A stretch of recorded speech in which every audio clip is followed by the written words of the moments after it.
terlebih dahulu, dan sebelumnya mari kita berdoa sebentar.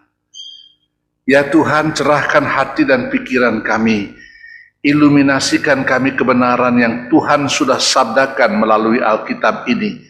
Engkau mewahyukannya dan kami memerlukan pencerahan Roh Kudus, karena dengan kemampuan akal kami yang terbatas, kami tidak mungkin bisa mengerti kebenaran yang begitu dalam. Pakai hamba-Mu dalam segala keterbatasannya, supaya dia dapat mengatakan apa yang Tuhan memang mau katakan. Biarlah Roh Kudus saja yang bekerja dengan sempurnanya di tengah-tengah kami. Dan sekarang ya Tuhan, kami menantikan suara-Mu. Bersabdalah. Ini kami minta dalam nama Tuhan Yesus. Amin. Sesudah Musa hamba Tuhan itu mati, berfirmanlah Tuhan kepada Yosua bin Nun, abdi Musa itu, demikian, hambaku Musa telah mati, sebab itu bersiaplah sekarang, seberangilah sungai Yordan ini, engkau dan seluruh bangsa ini menuju negeri yang akan kuberikan kepada mereka, kepada orang Israel itu. Saudara-saudara, dalam sejarah masyarakat manusia, yang pertama-tama Tuhan adakan adalah keluarga. Dimanapun dikatakan sebagai komunitas manusia, dimulai dari keluarga. Setiap orang lahir dalam sebuah keluarga. Saudara dan saya lahir dalam sebuah keluarga tanpa perkecualian. Entah keluarga kita harmoni atau berantakan. Apakah masih orang tua bersama-sama atau sudah bercerai atau berpisah? Apakah orang tua kita berpendidikan atau buta huruf? Apakah mereka semua normal apa tidak normal? Tapi kita lahir dari mereka. Dan di situ kita mulai ada. Keluarga bukan saja sebagai awal keberadaan kita sebagai manusia, tetapi juga merupakan tempat pertama dan utama dalam pembentukan setiap pribadi. Tempat yang pertama dan utama dalam pembentukan pribadi. Kalau kita mempelajari tentang Yosua, kehidupan Yosua ini kita akan menjumpai bahwa ada hubungan yang sangat mendasar antara diri Yosua dengan keluarga di mana ia dibentuk. Yang pertama saya ingin mengajak saudara melihat bahwa Tuhan mempersiapkan Tuhan mempersiapkan Yosua dalam sebuah keluarga. Ayat tadi sangat jelas. Sesudah Musa hamba Tuhan itu mati, berfirmanlah Tuhan kepada Yosua bin Nun. Panggilan Yosua untuk memimpin mungkin kelihatannya mendadak. Tetapi kalau kita lihat, Tuhan membutuhkan waktu, Tuhan memberikan waktu, Tuhan menggunakan waktu demikian panjang untuk mempersiapkan Yosua. Ayat tadi jelas mengatakan Yosua lahir dari satu keluarga yang namanya bapaknya Nun. Bahasa Inggris malah mengatakan Joshua bin Nun. Yosua anak tanpa siapa-siapa, seperti itu artinya. Tapi di sini artinya dia mempunyai seorang bapak. Berarti dia lahir dan dikatakan dia lahir di Mesir pada masa perbudakan. Dalam masa perbudakan itu, bayangkan, dia lahir dalam masa perbudakan. Dan kemudian dikatakan pada masa itu juga merupakan masa di mana Tuhan memberikan kemerdekaan, kebebasan, kelepasan bagi bangsa Israel oleh Tuhan kepada bangsa Israel. Sebagai anak paling tertua, karena demikian catatan Alkitab, dia sebagai anak yang paling tua, itu artinya apa? Dia berada dalam kondisi yang sangat berbahaya pada waktu terjadi keluaran dari Mesir. Tuhan menggunakan Musa untuk menyampaikan berita kepada orang-orang Israel. Sembelihlah sembelihlah domba, lalu darahnya dioleskan di ambak pintu. Semua orang mendengar, tapi apakah semua orang melakukan? Sebagian mungkin berpikir, ya itu sudah biasa lah. Jangan lupa, mereka sudah 400 tahun di sana. Dan selama berada di sana mungkin mereka sudah tidak ingat lagi siapa Tuhan mereka. Sampai Musa berkata kepada Tuhan, Tuhan kalau mereka tanya nanti saya siapa nama Tuhan ini, artinya mereka sudah tidak ingat lagi. Nah sekarang dalam masa perbudakan seperti itu, lalu dalam masa perbudakan seperti itu, lalu Musa datang dengan berita mengatakan bahwa Musa datang dan memberitakan Tuhan menyuruh untuk potong untuk binatang, domba, oleskan darahnya. Apa semua orang mau percaya? Apa orang semua mengerti? Itu paling trik agama. Tetapi ketaatan untuk melakukan ini sangat menentukan hidup dan mati. Hidup dan mati ditentukan waktu itu. Ada orang yang melakukannya, ada yang tidak melakukannya.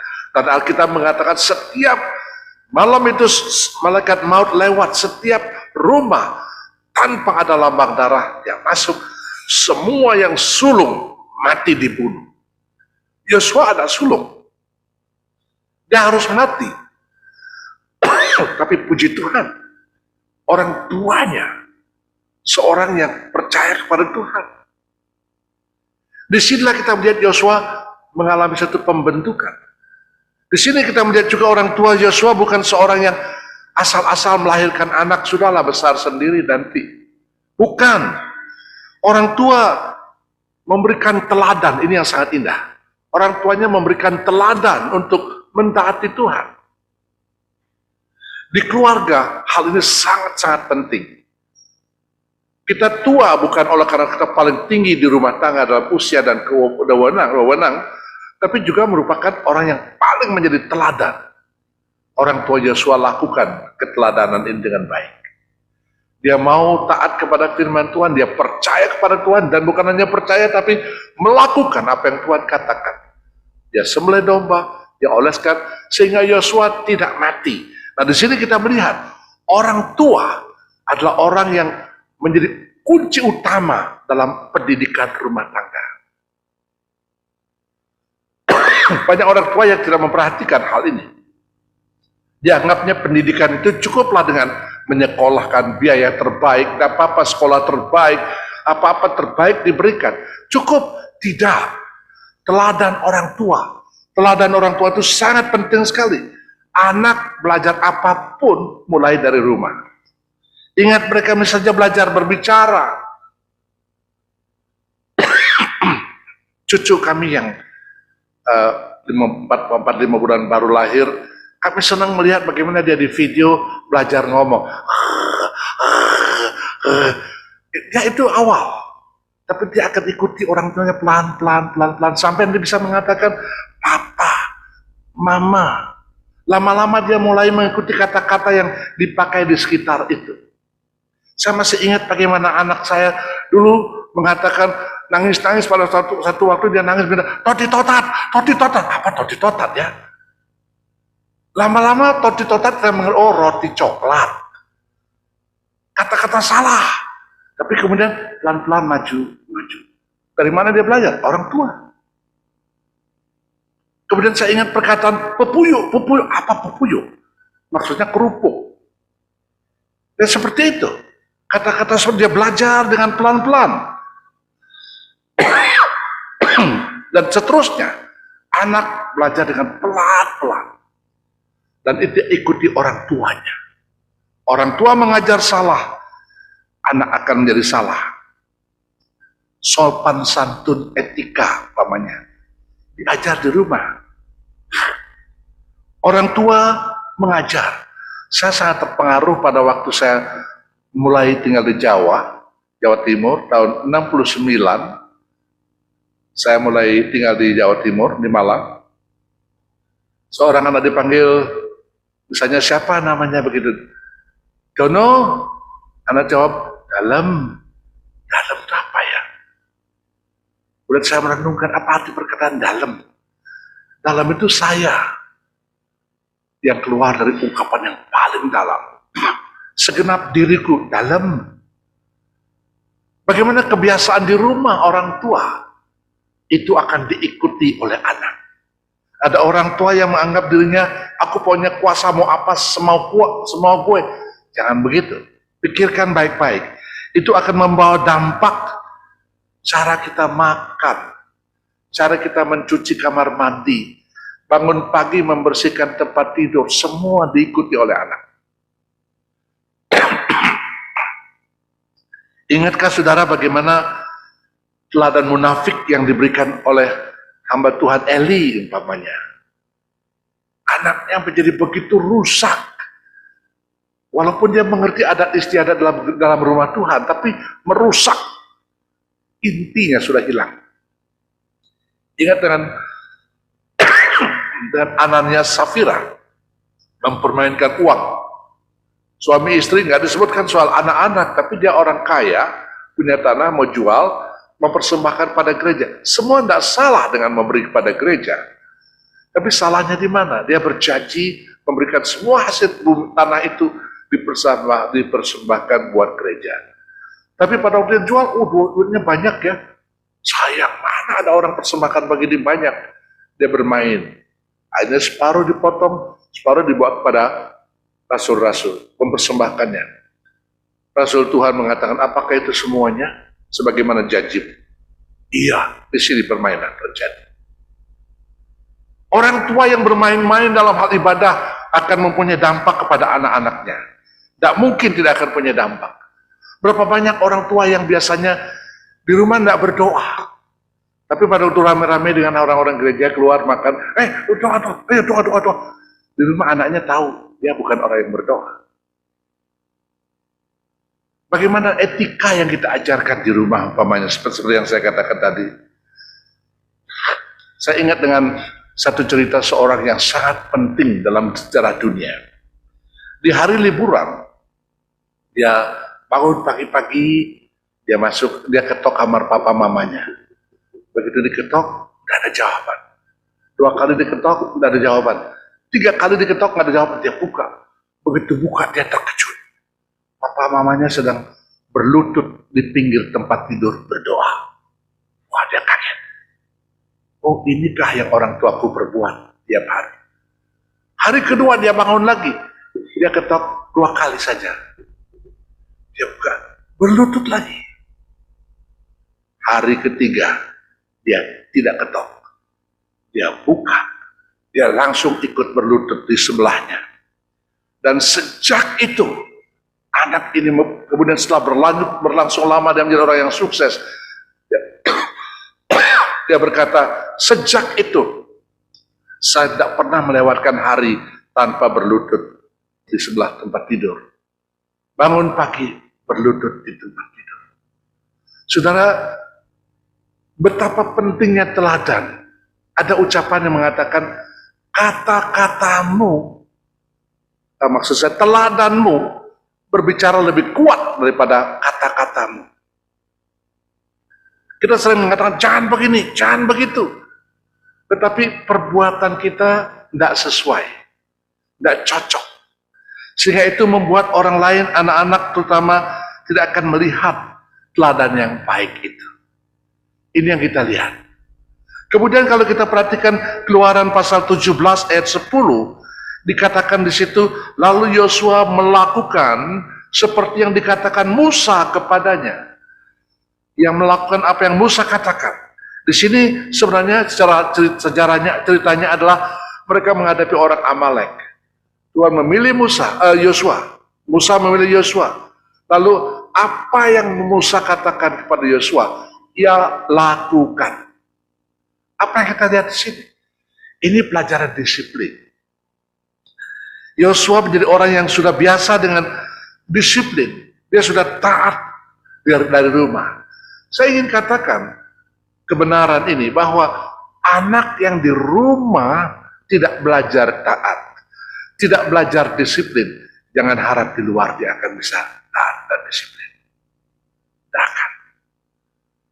Di rumah biasa berontak, di tempat kerja dia akan berontak. Kalau di rumah dia biasa tidak tertib, tidak disiplin, dia juga di luar akan sama. Dia akan suka gonta-ganti jurusan kalau dia kuliah. Sebentar jurusan ini, sebentar jurusan itu. Saya ketemu dengan seorang anak. Di Jakarta, Dia masuk satu sekolah. Sekolah apa? Sekolah ini. Tinggal berapa? First year. Oke. Good. Satu kali saya ketemu di Australia. Kamu di sini? Iya. Kamu jurusan apa? Lain lagi jurusannya. Udah tinggal berapa? First year. Kapan lagi ketemu tempat lain? Berapa? First year. Terus first year. Kenapa? Anak ini tidak belajar disiplin di rumahnya. Waktu dia akan kerja, dia juga akan biasa pindah-pindah kerja. Tidak betah pada satu pekerjaan. Karena di rumah tidak biasa disiplin. Di tempat kerja juga akan bosan sebentar pindah. Bosan sebentar. Jangan katakan ini memang gaya milenial.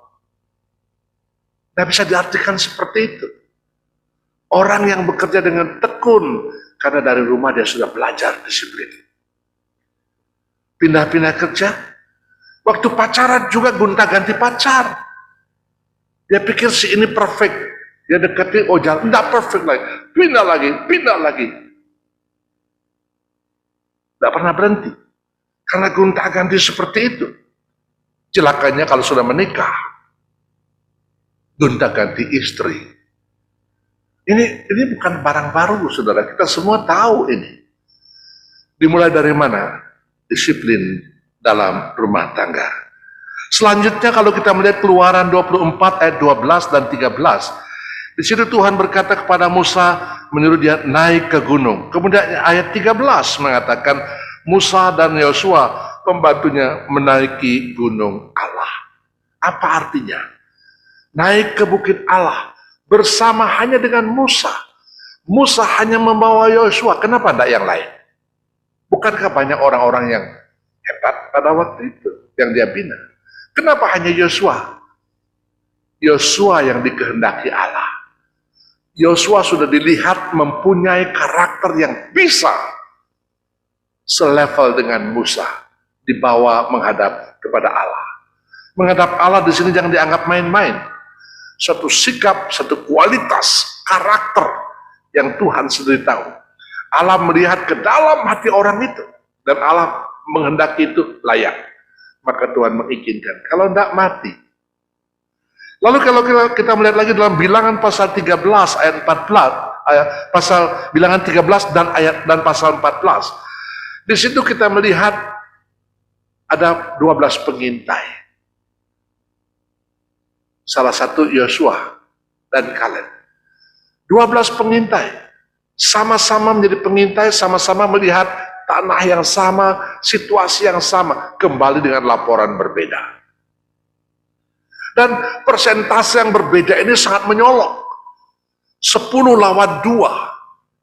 10 tidak setuju, 2 negatif. 10 negatif, 2 orang positif.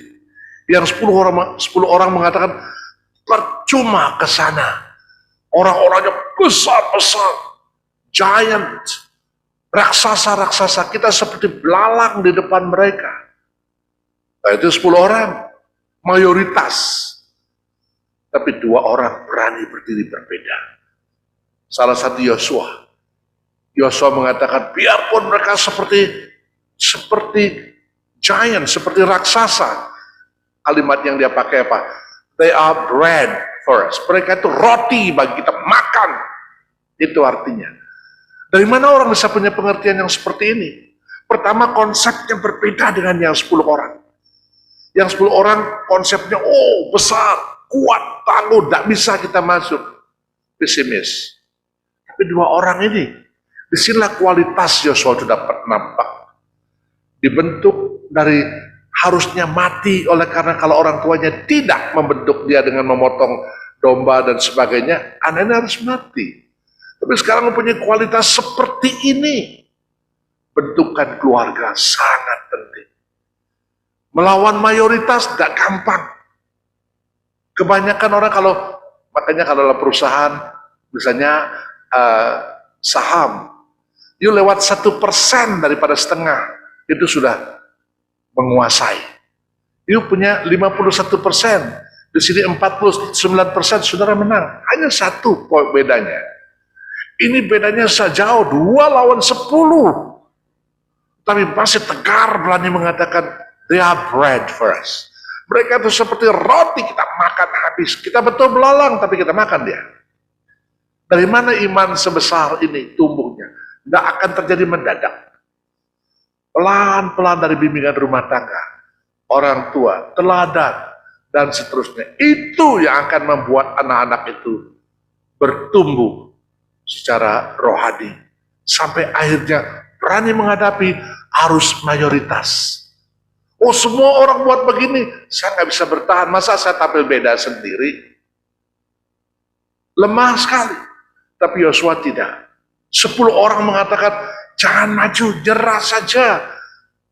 Tapi Yosua mengatakan tidak. Maju terus. Tuhan beserta dengan kita. Imannya kepada Tuhan sudah terbukti waktu dia menghadapi mayoritas yang salah itu. Kemudian kalau kita melihat lebih jauh lagi, Yosua dalam Ulangan pasal 31 ayat 1 sampai 8, di situ mengungkapkan Yosua akan memimpin masuk. Untuk memimpin masuk ke tanah perjanjian itu satu pekerjaan yang tidak gampang. Waktu seorang sudah terbiasa mengerjakan satu pekerjaan dan diserahkan kepada dia, oh biasa. Tapi pada waktu memikirkan bangsa Israel yang tegar tengkuk, suka memberontak, dia sudah lihat bagaimana Musa menghadapi orang-orang ini. Memimpin umat atau jemaat yang begitu susah diatur, begitu suka melawan, suka berontak, suka demo. Dia boleh berpikir normal, apakah saya kuat? Apa saya mampu? Bagaimana kalau mereka tidak mengakui saya? Dan masih banyak pertanyaan yang bisa muncul. Tetapi apa yang dia kemudian kerjakan? Dia bersandar kepada Tuhan. Ini yang kita lihat. Ini yang kita lihat. Jiwa kepemimpinan itu dibina mulai dari dalam keluarga. Banyak hal dalam keluarga kita tidak cukup membina kepemimpinan anak-anak. Orang tua yang kadang-kadang kelewat sayang kepada anak. Apa-apa diberikan, apa-apa dibantu, apa-apa dikerjakan. Sampai makan pun, oh jangan makan ini, jangan makan itu, ini, disuapin. Terus demikian, itu anak tidak akan bisa mandiri. Biarkan dia mengalami hal-hal yang boleh dialami, asal tidak terlalu jauh, kita boleh membendung. Tapi kalau hal-hal yang normal, biarkan dia. Dia mengalami apakah kepedesan atau apa saja, biar dia mengalami. Itu akan membangun jiwa kemandirian dan kemudian jiwa kepemimpinannya.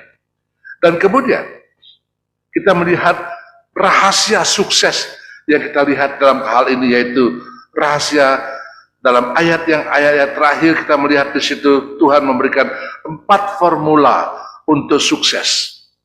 Apa itu? Kita harus berhati-hati dengan pengertian sukses, saudara-saudara. Pengkhotbah social prosperity gospel, Injil kemakmuran, menjadikan sukses itu adalah apa yang saya mau dapat. Itu spirit yang sebenarnya keliru. Sukses adalah Tuhan, saya mau begini, saya mendoakan mobil begini yang warnanya begini, mereknya begini, nomornya begini, saya terus doakan, Tuhan kasih.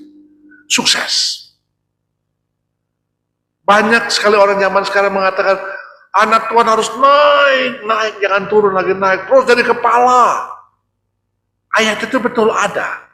Tapi konsep sukses bukan seperti itu. Kalau itu konsepnya sukses, semua murid-murid Yesus gak ada yang sukses. Mana murid Yesus yang mati dengan baik kecuali Yohanes yang mati tua. Itu pun hasil sudah dibuang, bahkan katakan pernah digoreng atau digodok dan sebagainya. Gak ada yang nikmat hidupnya. Punya apa? Jam tangan yang 12 miliar seperti yang kita dengar hari-hari ini. Oh, itu sukses. Berhati-hati saudara-saudara, sukses bukan itu. Yesus tidak berdoa untuk itu. Tapi apa yang dia katakan, sukses bagi Yesus adalah kehendakmu yang jadi, bukan kehendakmu. Itu sebabnya dia menghadapi pergumulan begitu berat, susah sekali. Tetapi dia tetap mengatakan, bukan kehendakku, kehendakmu yang jadi. Itu sukses. Apa artinya sukses di sini? Sukses berarti menjadi sebagaimana yang Tuhan rancang. To be what God wants us to be. Itu sukses. Saya ingin suara saya menjadi terdengar kemana-mana dengan membuat mikrofon. Saya pernah melihat sebuah mikrofon yang bagus. Mahal lagi. Saya bikin bentuknya persis seperti ini. Begitu saya pakai, nggak keluar. Mubasir, bukan sukses. Mubasir. Kenapa? Saya rancang untuk menjadi seperti ini, tidak jadi seperti ini. Keluarga yang sukses umpamanya, bukan suami istri yang penampilannya bagus, mau apa, mau kemana, itu sukses. Agama tidak penting, dasar kepercayaan nggak perlu. Pokoknya jadi apa yang aku mau, itu sukses. Sukses dalam pandangan Tuhan, to be what God wants us to be.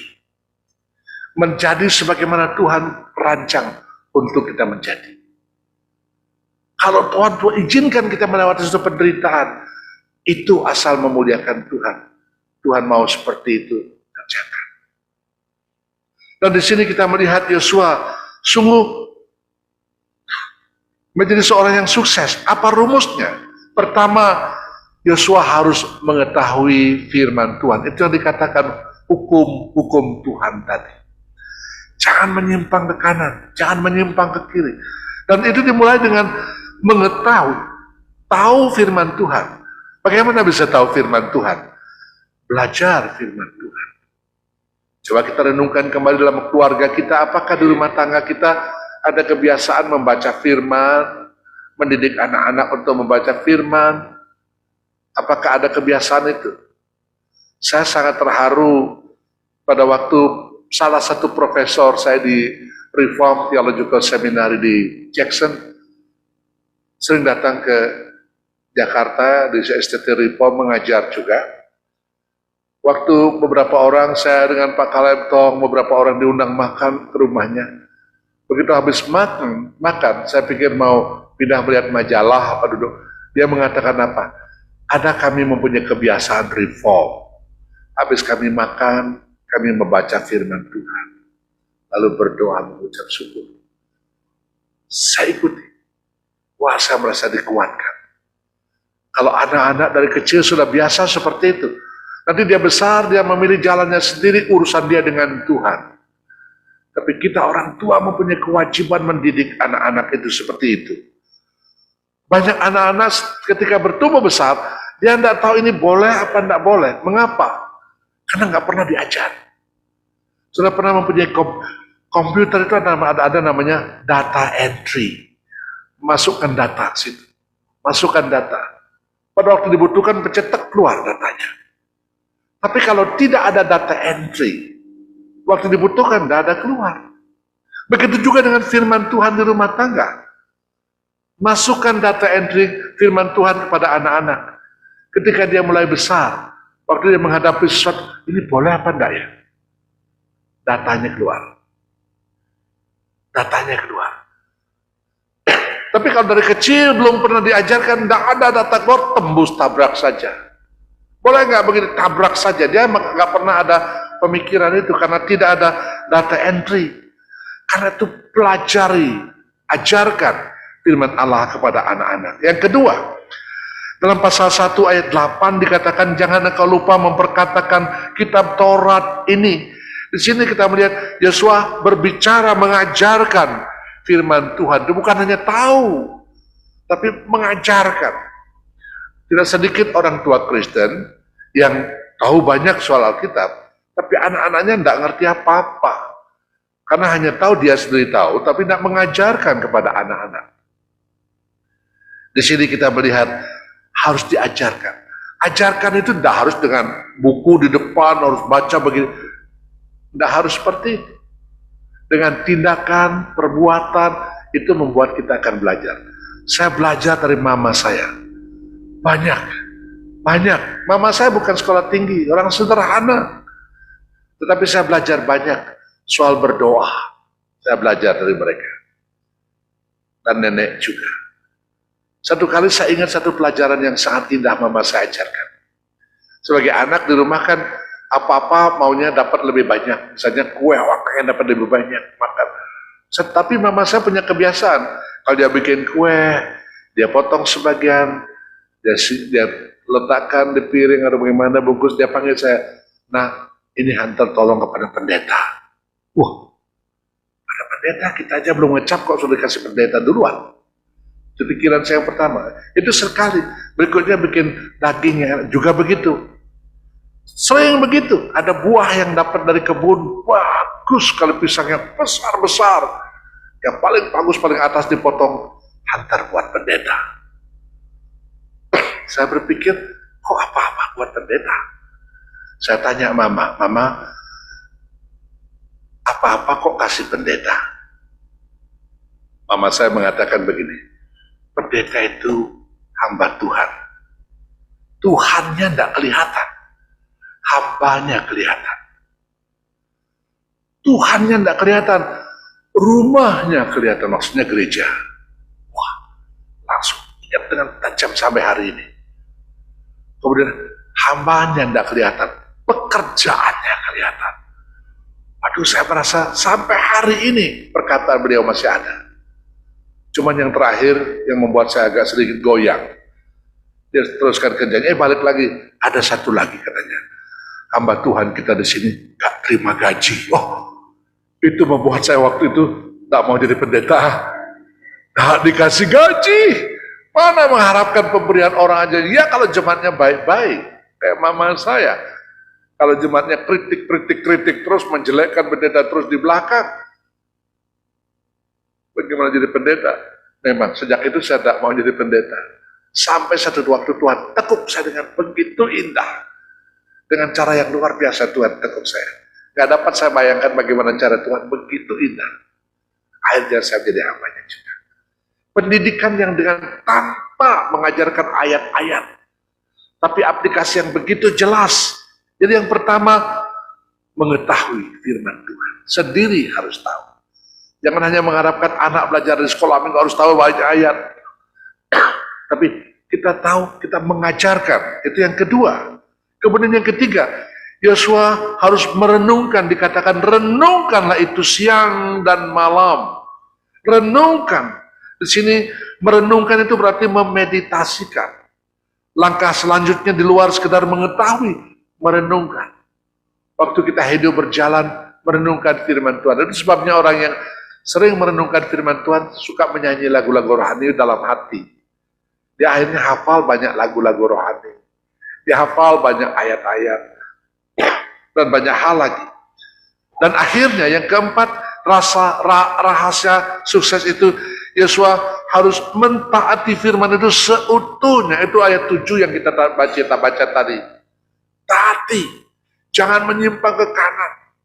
Jangan menyimpang ke kiri. Maksudnya apa? Apa yang Tuhan katakan, turuti seperti itu. Jangan suka memodifikasi ayat-ayat firman Tuhan. Oh, saya mendengar banyak pelaut-pelaut yang pernah ngumpul dengan kami di Singapura waktu saya masih sekolah di situ. Ada banyak pelaut di sana, lalu ada kebaktian pelaut, dan satu keluarga kaya mengundang mereka di bawah terang bulan purnama di halaman belakang. Saya masih ingat cerah sekali. Mereka ada yang main gitar, bagus ngobrol.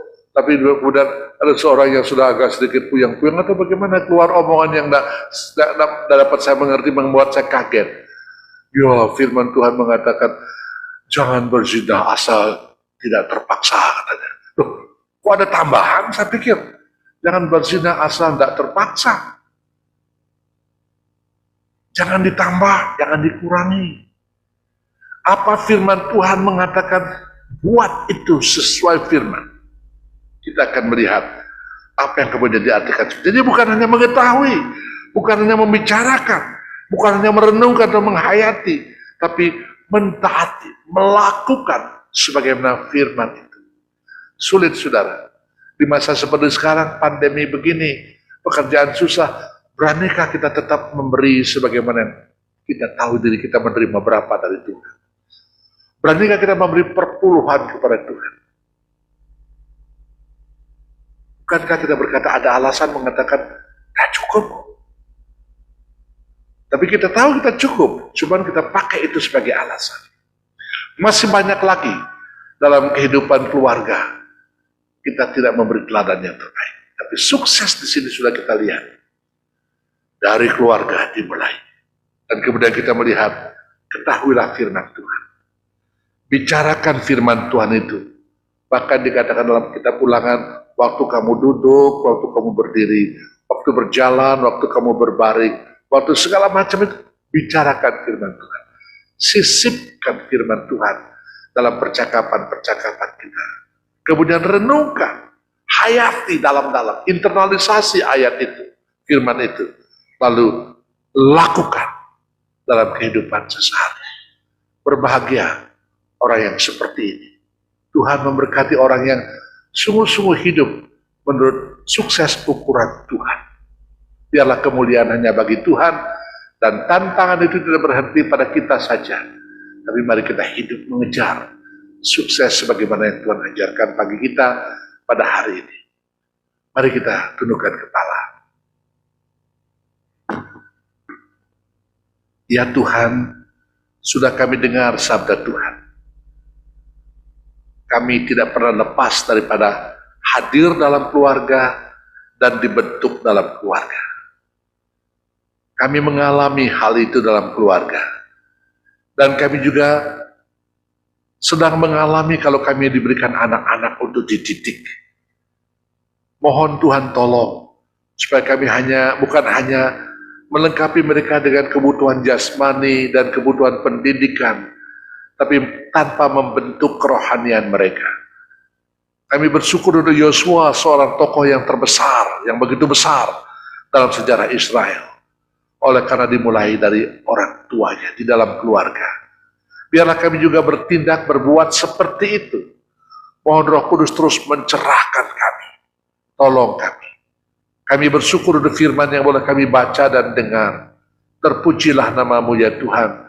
Dalam Yesus Kristus. Haleluya. Amin.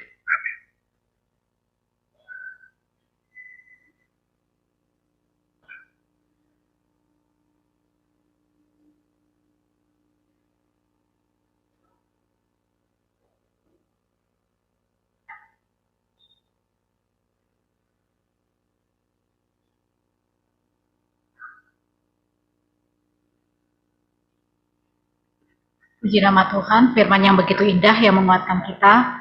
Biarlah setiap firman yang sudah kita dengarkan, kita renungkan, kita dapat aplikasikan dalam kehidupan kita pribadi lepas pribadi. Bapak Ibu Saudara yang terkasih, saat ini kita akan sama-sama memberikan yang terbaik buat Tuhan, memberikan persembahan sebagai bentuk ucapan syukur kita kepada Tuhan. Karena Tuhan sudah memberikan yang terbaik buat kita. Kepada yang melayani, saya persilakan Ibu Heni